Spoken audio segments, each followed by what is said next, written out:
Welcome to the Generation Kids Daily Devo podcast, where we move from wonder to worship, looking for God at work in the world around us, ready to ask the tough questions and discover what His Word has to say to us.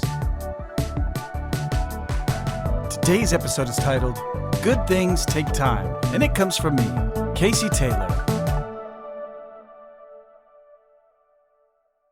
Have you ever been watching a TV show, and then one of the characters starts to do something that, as they're doing it, you experience secondhand embarrassment for them? Oh no! This used to happen to me a lot when I was a kid, almost every time I watched this one specific show that I loved. The main character was a little older than me, but was going through a lot of the same things that I was.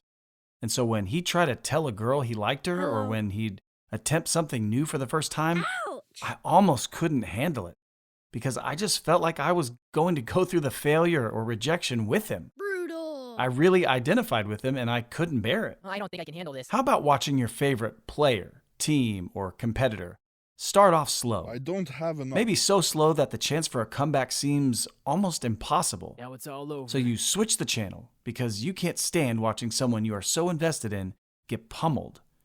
You've lost hope, and so you've lost your ability to stomach watching events unfold. This is what it must have felt like when the disciples are watching Jesus being hung from the cross and then watching as the life slowly left his body. As those who hated him spat on him, fought over his clothes, and mocked and abused him. I bet they all wished that they could magically be anywhere else but where they were. Their hope in who he said he was and what life could have been like beside him had been dashed. Their belief in his power and the reality of his being God all of a sudden seemed like a faraway dream that ended too soon. No one likes to suffer, and no one likes to continue doing something that they know will hurt, or that will cause them pain.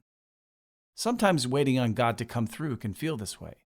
In fact, sometimes people grow so tired of waiting in the face of so many hardships or difficult circumstances that they decide to stop believing and following God altogether.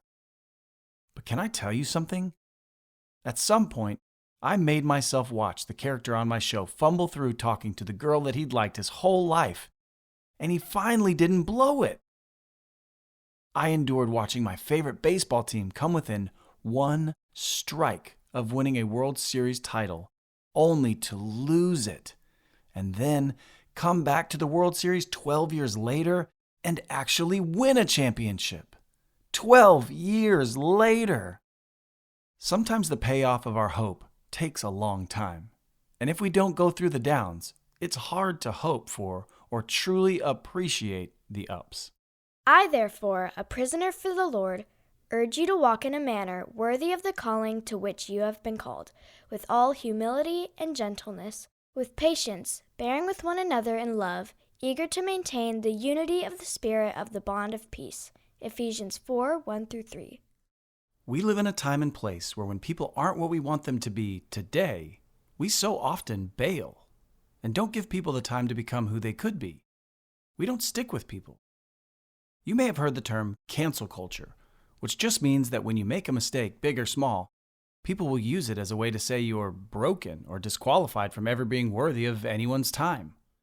But Paul, in his writing to the people at the church in Ephesus, challenged them to stick together and not to turn the channel on each other, not to give up on one another when they struggled, but instead to walk humbly before each other, because we all make mistakes and we all have bad days.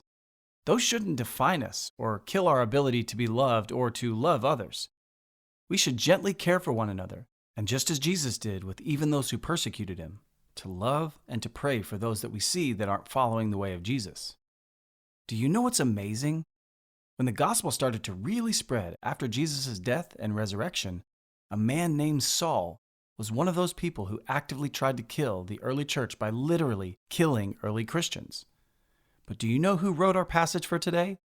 Paul, formerly called Saul. You see, the patience of God towards Saul changed him. So much so that he was literally a different person, and God had to give him a new name, Paul.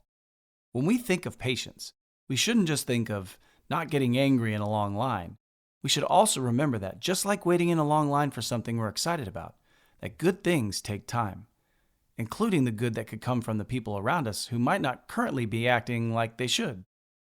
Jesus' patience towards us resulted in our salvation through his death on the cross for our sins.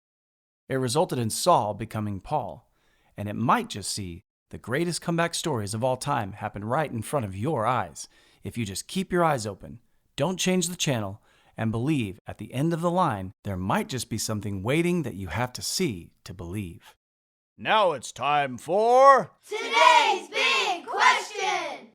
Today's big question is, what's a moment in your life that you are ready to give up, but that someone close to you either didn't let you or you didn't let yourself?